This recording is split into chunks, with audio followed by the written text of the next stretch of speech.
Ladies and gentlemen, will you welcome to the stage Mr. Craig Wright?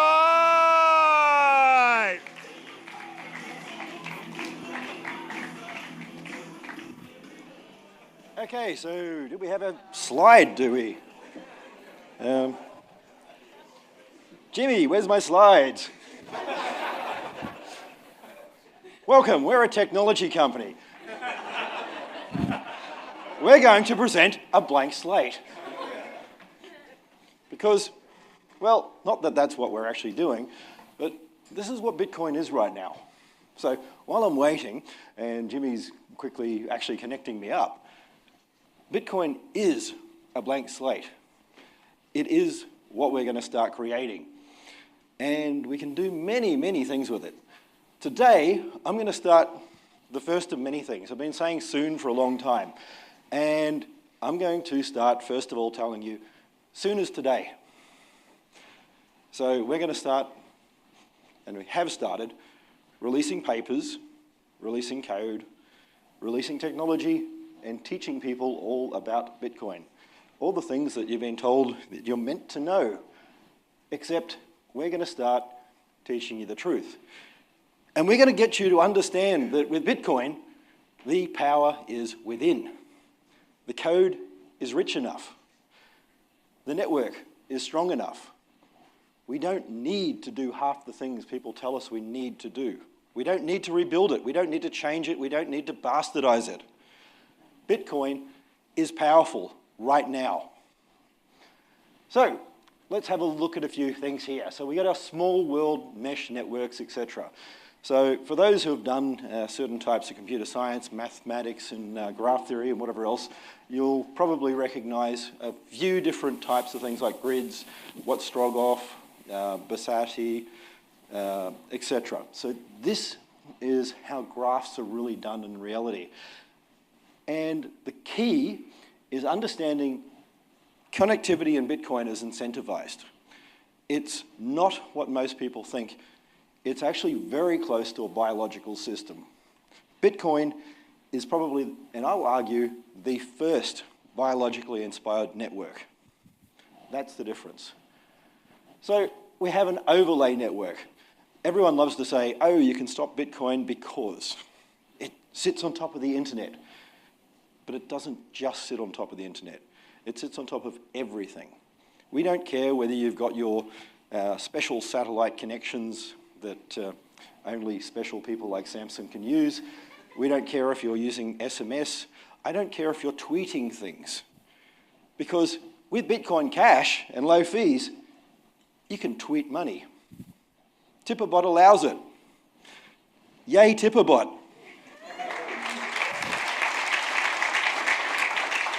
So Bitcoin is not an overlay network. Bitcoin is the overlay network. Everything, anywhere, if you can imagine it, it's it. So what we can start thinking about is screw the network underneath. That's just how we connect. What matters is all these other things start connecting. And we care about the edge between the networks. Everyone keeps saying nodes, nodes, nodes. Network graph theory. It is not what you think. The nodes aren't the important part. The connections are.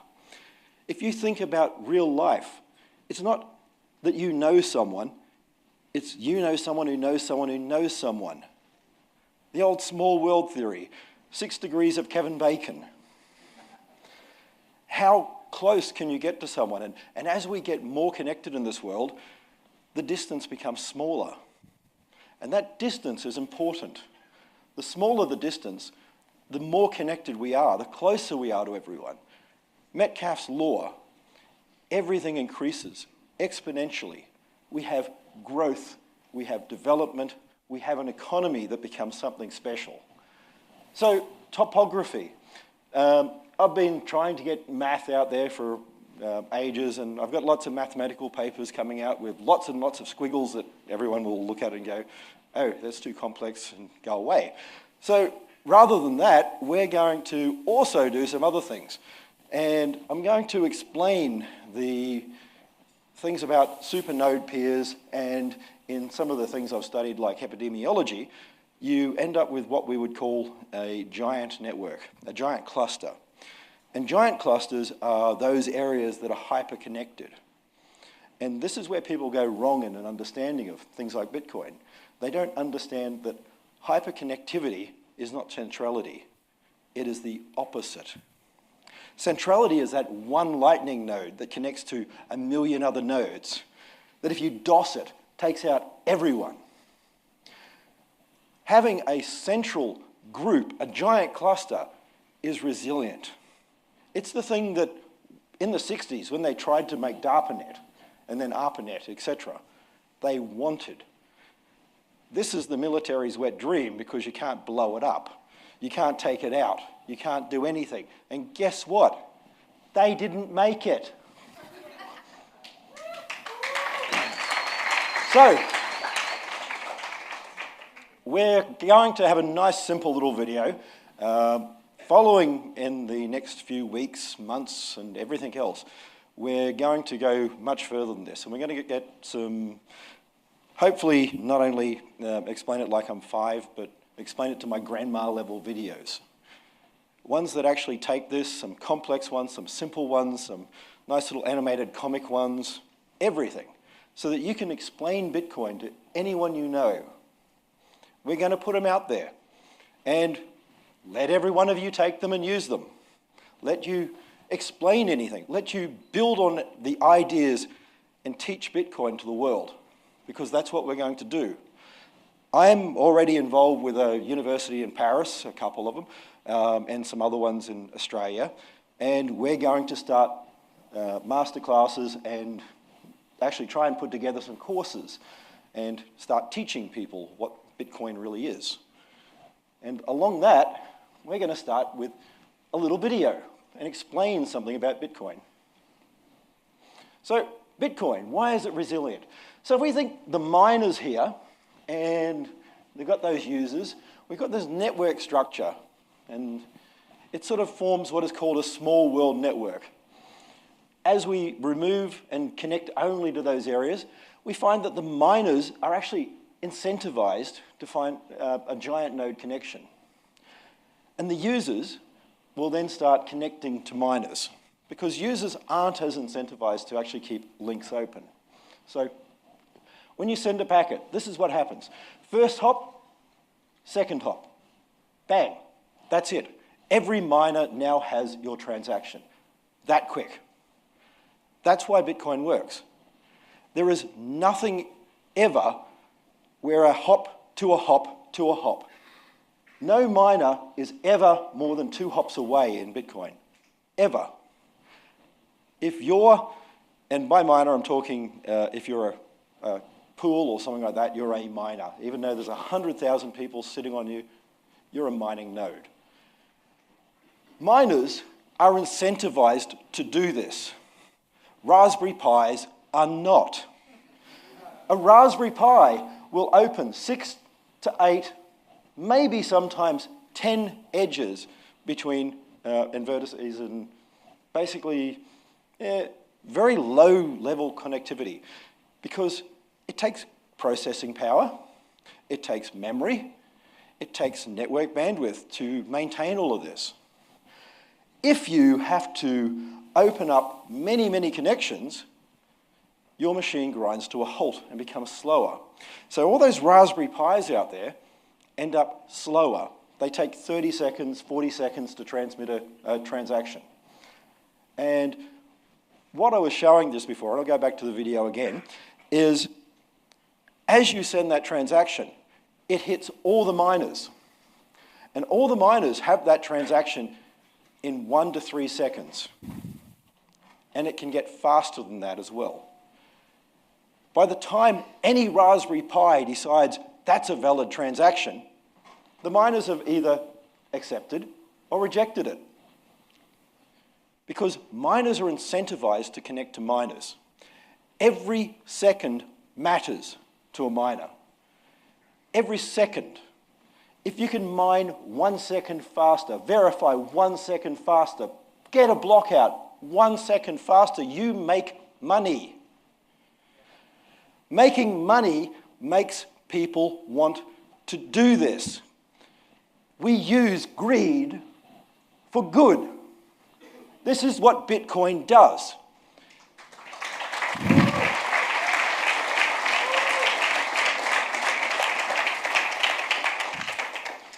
Bitcoin is not a system of cryptographic protocols. It uses them. It is an incentive system. You can't cheat the system because if you do, you lose money. That's what it's about. So let's go back. Let's go over this again. So we got resilience. We have the notion that if we start taking out these connections between our miners, what happens? Our network is still strong. Because when we have all these links here, you have to take out many nodes. If you take out a miner, that miner loses money. That miner is now incentivized to have DDoS protection. Home users aren't. The miner is incentivized to have accurate transactions. Others aren't. Now, some of the people out there say, oh, we need to make this stronger because we can't trust miners. We can trust miners because miners care about making money. They invest a lot of money in doing this. I've got some people into mining over the last 2 years. I have a friend of mine, Kelvin, who's somewhere around here. And his organization with CoinGeek, they are mining. They are spending hundreds of millions of dollars to make Bitcoin mining. They care that the system is resilient. If Bitcoin can be attacked, the value of Bitcoin goes down. That means their long-term investment goes down. They are not incentivized ever to allow cheating. He put out a statement the other day, and other miners are going to follow. If someone double spends, your block will be rejected. That simple. Not technical, economic. It's very simple. If you do that and you win that block, you're going to have to win the next few blocks too, because otherwise, fuck you.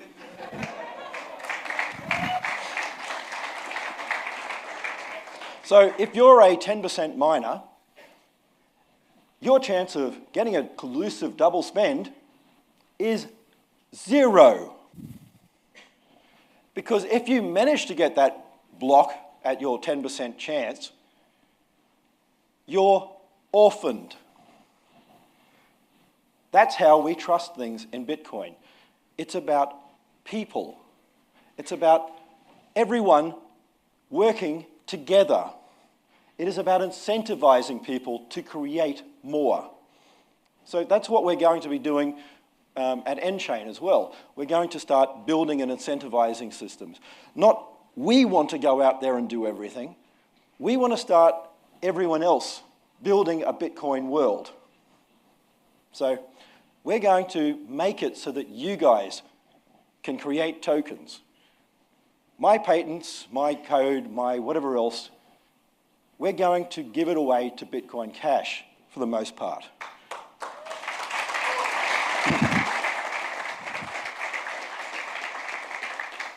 I say for the most part because I've got things also that have nothing to do with Bitcoin at all. So don't know how we can give those away to Bitcoin Cash because they have nothing to do with Bitcoin.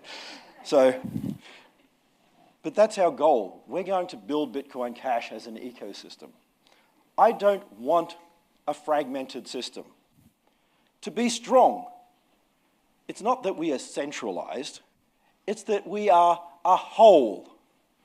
To be strong, we have to be unified and united. This is what happened. This is what corrupted us. We became split. We became divided.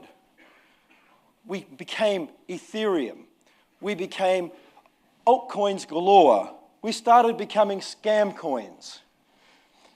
There's even Ponzi coin, which has luckily closed down because they did it as a joke and then people started sending them money. What a world. Now, we need to build a unified system. We don't win by making 1 million coins. The banks win with 1 million coins. The government wins with 1 million coins. You fragment your opponent, divide and conquer, and you win. We don't need them. The power is inside Bitcoin now. We will give you the Lego blocks, not to build ERC20 scam tokens that allow you to raise money to do nothing. Not so I can go, I'm going to get a big salary and think of something. Yay! Please give me $50 million. I'm really going to get a big, big idea one day. But if I don't, I'll raise another coin. No, we want to help you build real things. We want to help you peg items. We want to help you actually link stuff that can be used for computation as utility devices, end-to-end logistics. Imagine that we have every single integrated circuit on a board collapsed down into a hierarchy, basically a tree chain type idea, with a single figure at the end. That figure cryptographically proves the entire system of everything in your laptop you've just bought, forever. If someone steals a RAM chip, it is no longer the same. If someone exchanges a hard drive, it is no longer the same. Imagine that we could track it. Why would you steal something when, if you steal it, everyone knows where you stole it from? Ownership that follows you globally forever. Proof of sale forever. Imagine having brand names if you're a brand manufacturer, and when there are knockoffs out there, you can actually signal which one is real or not. So I was talking to Jerry from SBI, and he said his wife would love this because she could sit there at the table and Instagram pictures of, she's got a fake bag. It's fake. It's not really Gucci. Yeah, all that can happen. Not because we punish you, we incentivize you. Bitcoin incentivizes. And it's resilient. This is the whole point. It self-heals. So we've got our configuration, link failures happen, and then we have a recovered network. Bitcoin doesn't break.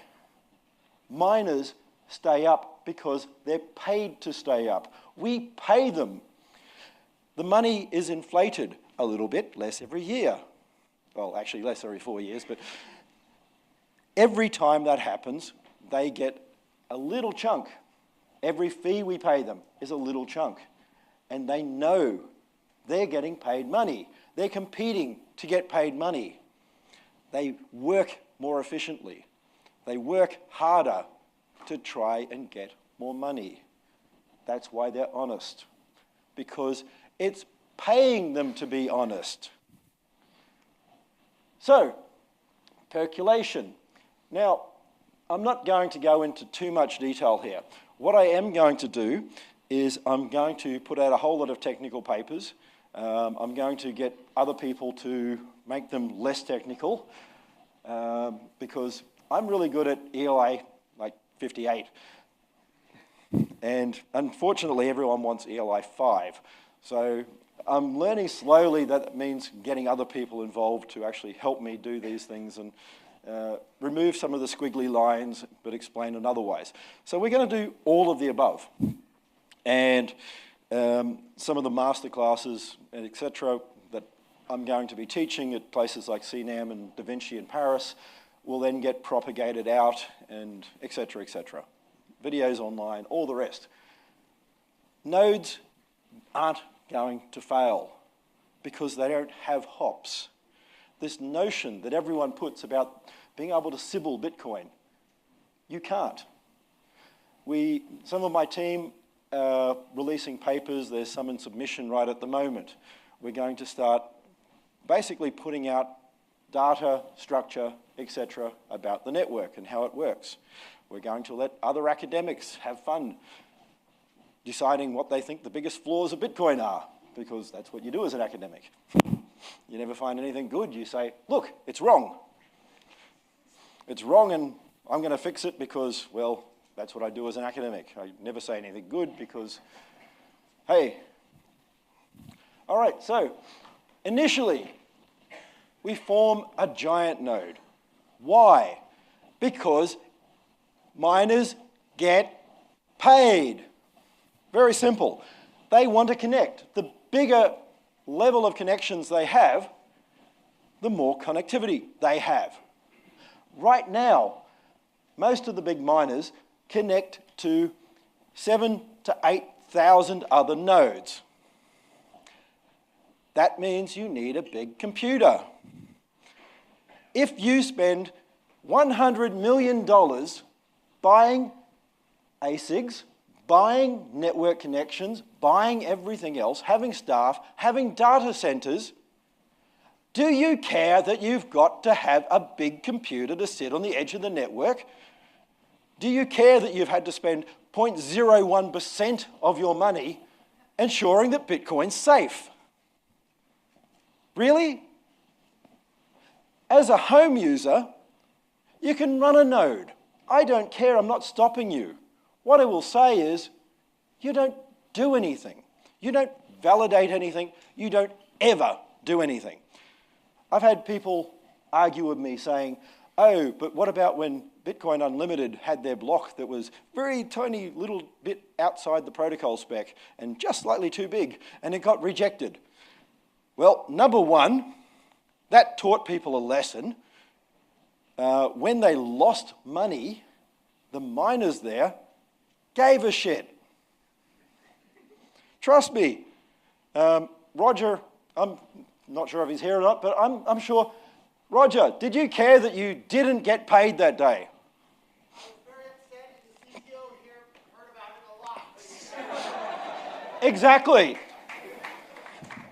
So people sit there and go, oh no, you made a big mistake. Oh, you're ruining the network. Guess what? A block was found seconds later with all the real transactions in, and Bitcoin just kept working. Payments didn't disappear.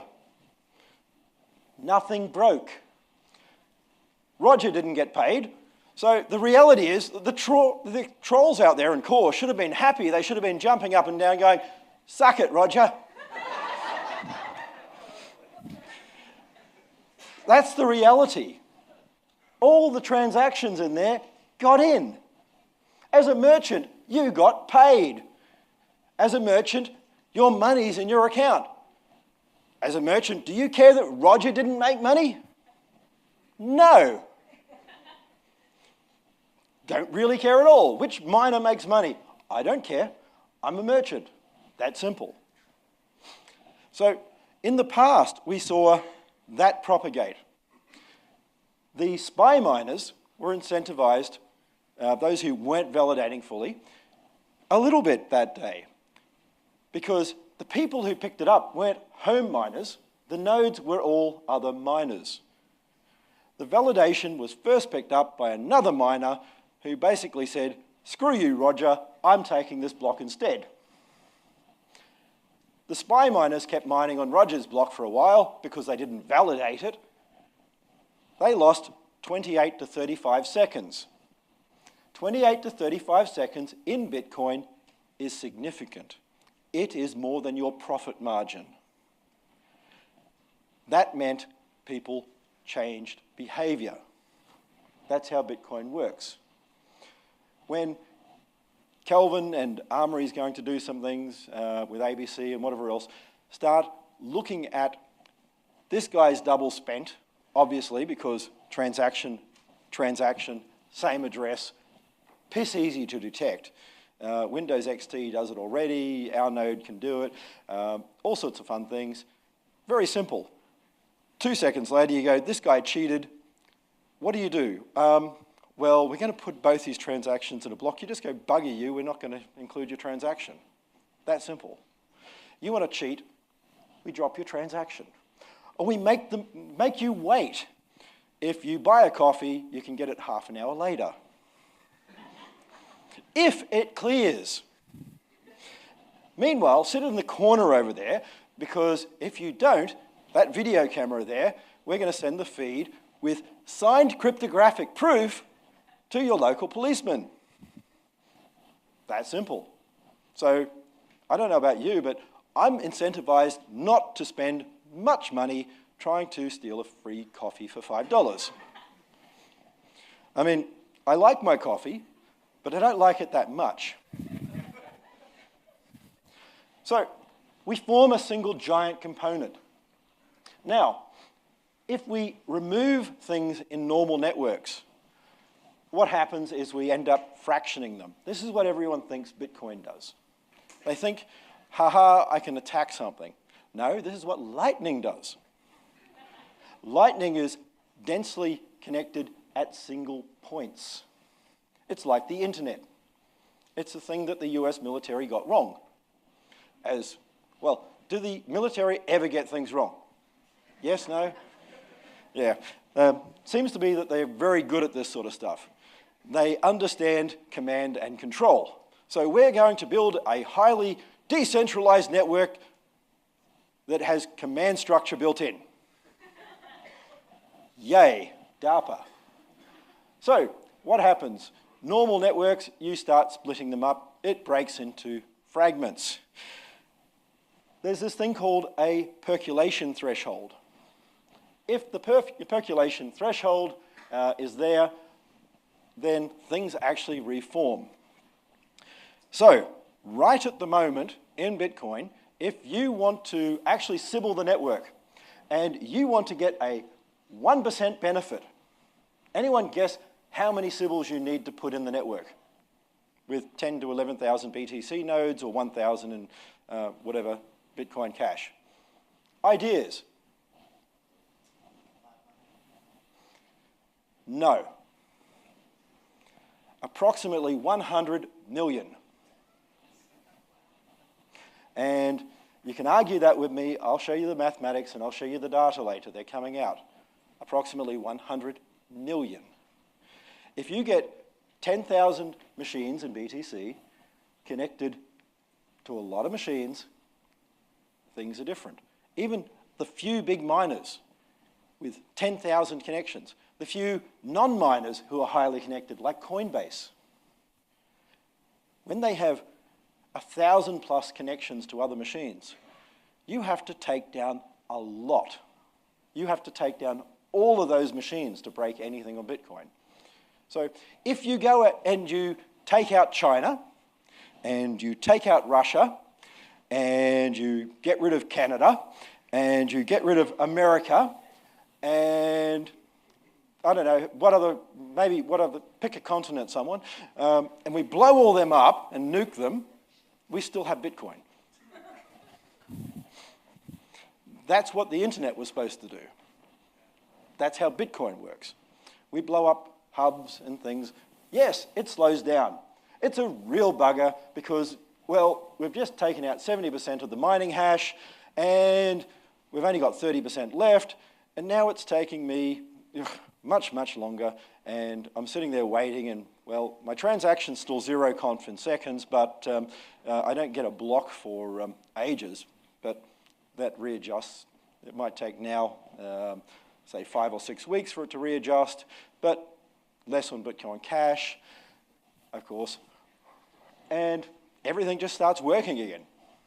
So what we really have here is a network that people need to start understanding. I've been mentioning things like SEIR. SEIR is how we model things in epidemiology. And yes, one of my past things was statistics, and that involved medical sort of statistics and things like that. So yes, I've been involved in papers involving college kids getting drunk, but hey, welcome to the world. That's what you do in statistics. Not only college kids getting drunk, though. What we have, and we're going to put out some videos, nice simple animated ones, but also we're going to have ones where we have 3D and all the rest. So some of those are being done at the moment, and I'm going to start releasing them over the next few weeks. Much more coming before Seoul, where I get to stand up there with core people and see if they run away. And we're going to get everyone to start understanding why Bitcoin is so important. It is many things.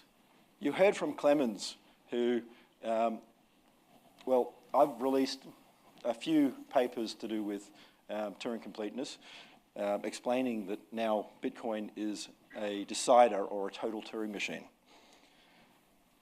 That means it's actually more powerful than people think. It is a predicate logic system. What everyone forgets is it's not just a 0 or a 1. You have a true, you have a false. But you're also a true transaction when you end with a bigger number. I don't need to end with a 0 or a 1.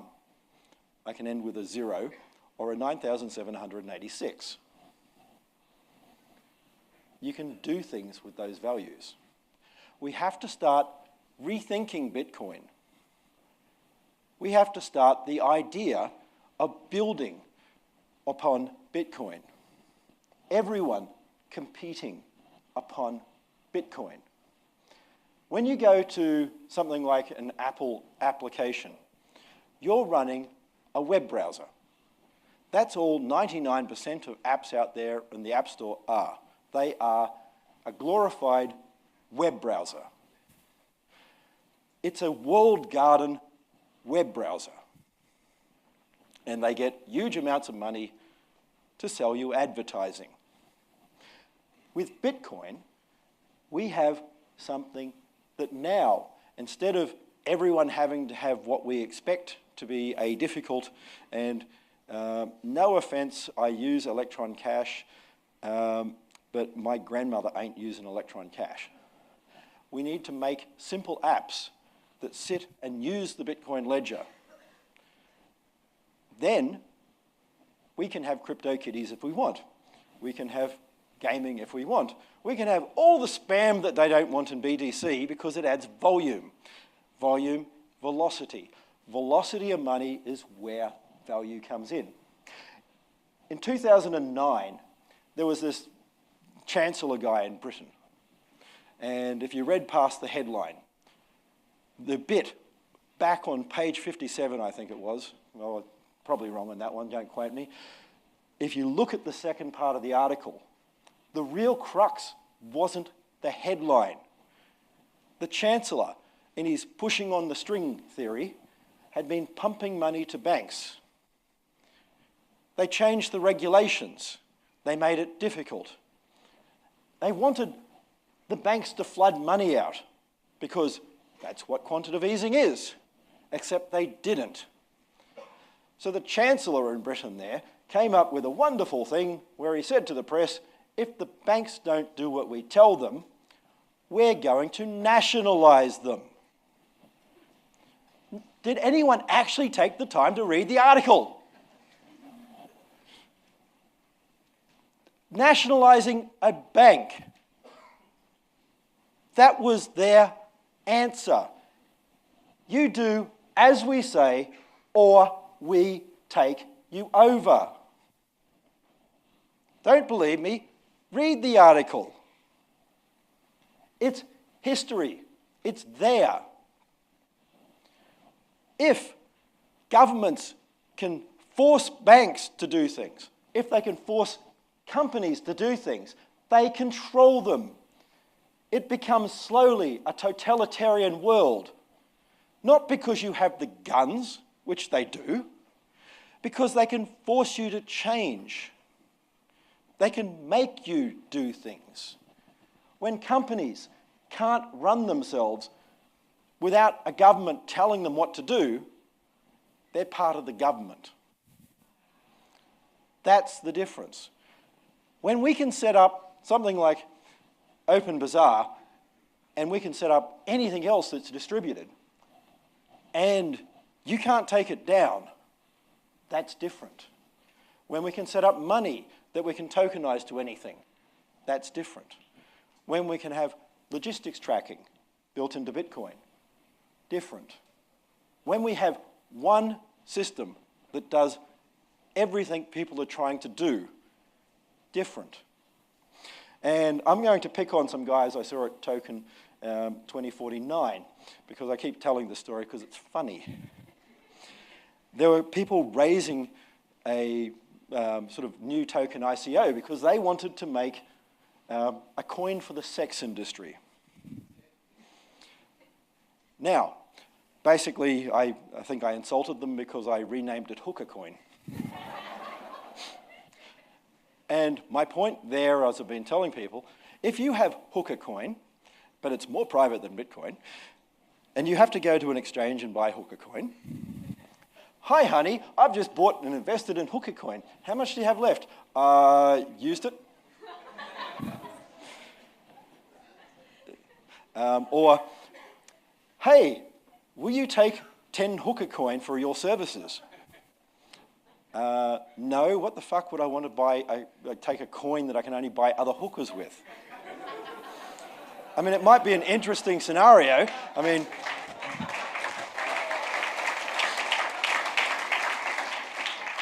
this is why we need to unify. We don't want Hooker Coin. We want money. One money. One money that does everything. Not controlled money, not the government money, money that is fixed, that doesn't change. One of the reasons that the gold exchange standard didn't work and why they don't like pegged money and why they don't tell you is because it's honest. Governments can actually raise bonds against Bitcoin. Governments could run a Keynesian system against Bitcoin. They can loan money. Nothing stops you loaning money because you have Bitcoin. That simple. They did it with a gold standard. It's not going to be fixed. The difference is, when the gold standard started, they had a peg of initially it was 95 cents. Then by 100 years ago, it was 25 cents in the dollar of the actual gold. And when Nixon ended it in 71, anyone know how much of the actual gold was in the vaults? 5%. Yay! That's gold standard, because you can bullshit and lie. Bitcoin, you don't get to. Everyone can check your reserves. So when the politician goes up and goes, state of the nation, we're going really well, guys. Don't worry about this. It's only your grandkiddies that are going to be screwed. You know they're lying.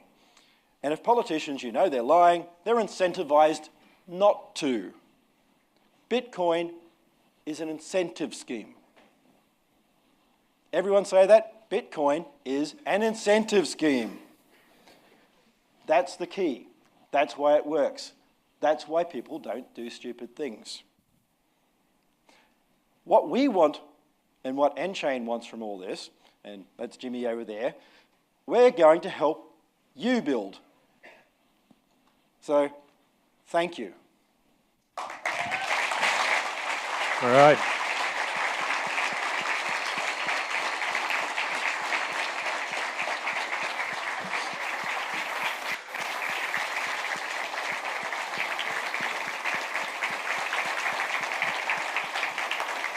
Whew.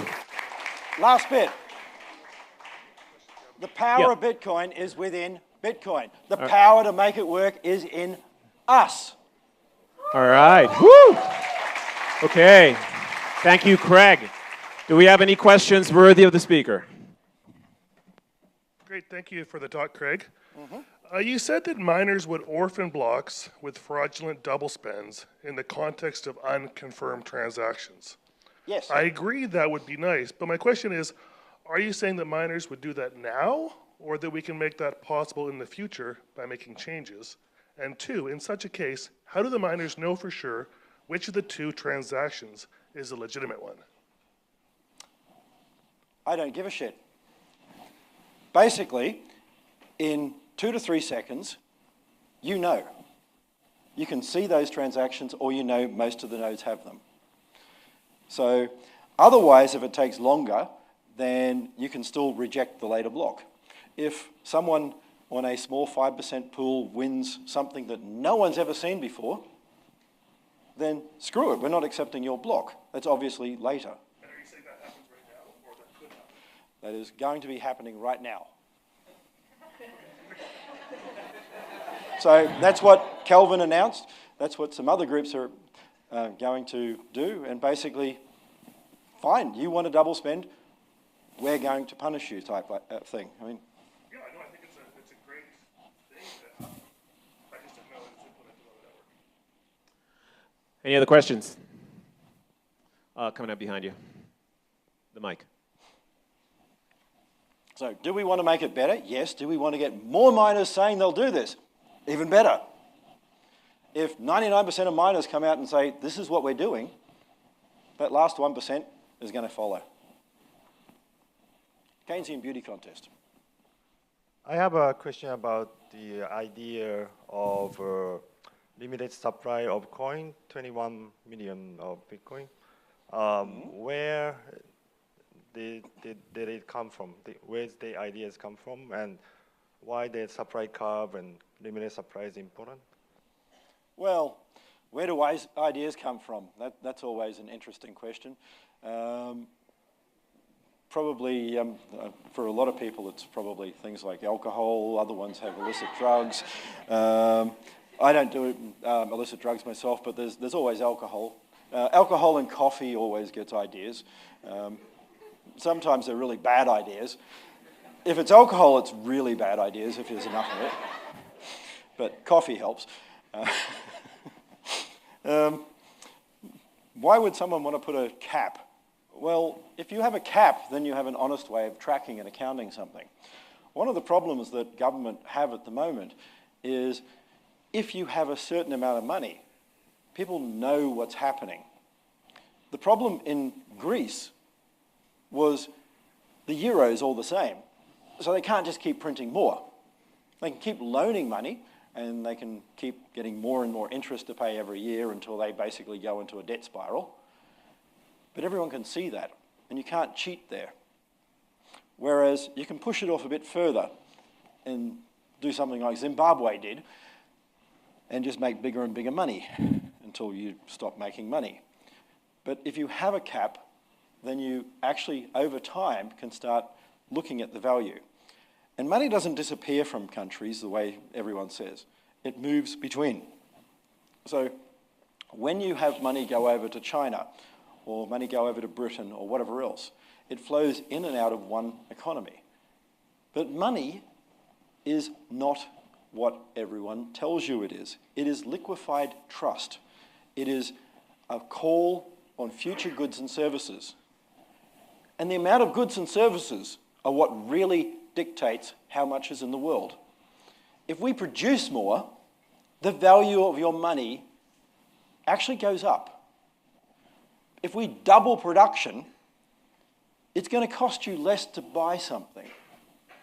If we are more efficient, less to buy something. If we stop making something, it becomes more. That's the bit no one wants to talk about because, well, the reality is money will flow in and out of countries around the world, and if governments are doing stupid things, they will lose money. And you can inflate that with fiat, and you can push it off, because one of the problems with our current democratic system where we allow them to play with the economy is, well, if you can fiddle a little bit you can change the money, you can push it out. And politicians don't care 20 years. I mean, it's the old Keynesian bit. In the long term, we're all dead, except we're not. 20 years, when I started studying and everything like that in uni more than 20 years ago now, I cared about my future. I cared about my kids' future. I care that our boy is in college and doing stuff, and I care. That's long-term planning. As a politician, you care about the next election. The end. If you can push it out 4 years, someone else's problem. I've solved it. Totally fixed. Next guy. So, that's why. Do we have a final question for the speaker today?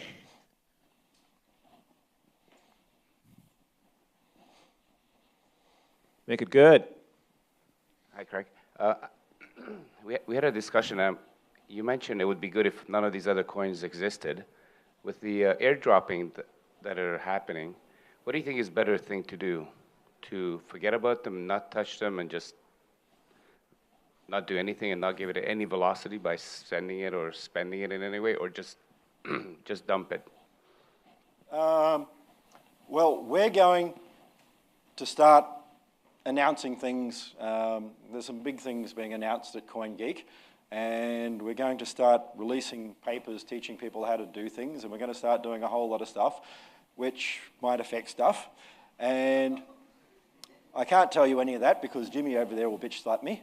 That's what he does. But at the end of the day, if you support something, then you have to support it. If you want to just throw your money at everything type thing, then maybe you win, maybe you won't. Your choice.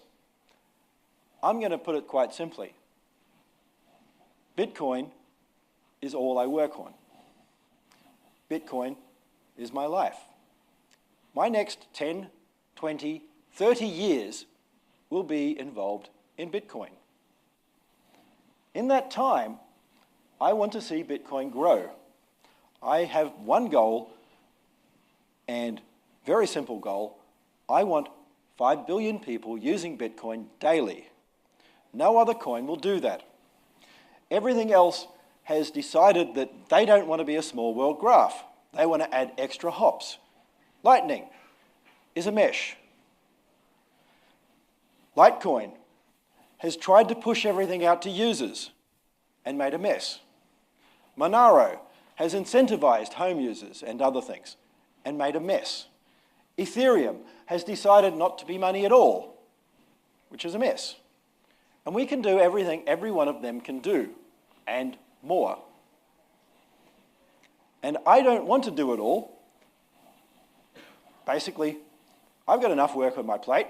I want to get all of you guys, and everyone else I can find, to build everything for us. I want everyone here to basically create something that is cool, that people go, fuck, that is good. Then, everyone wins. So, I can tell you, buy Bitcoin, whatever else, but I'm not. I'm going to say, I'm going to compete. I'm going to out-compete everyone. And I'm going to work with people and work with companies and work with groups, and we're starting to invest and we're starting to do everything, not because I want to see a big divided community like we ended up with, because we are Bitcoin Cash, and we are united. All right.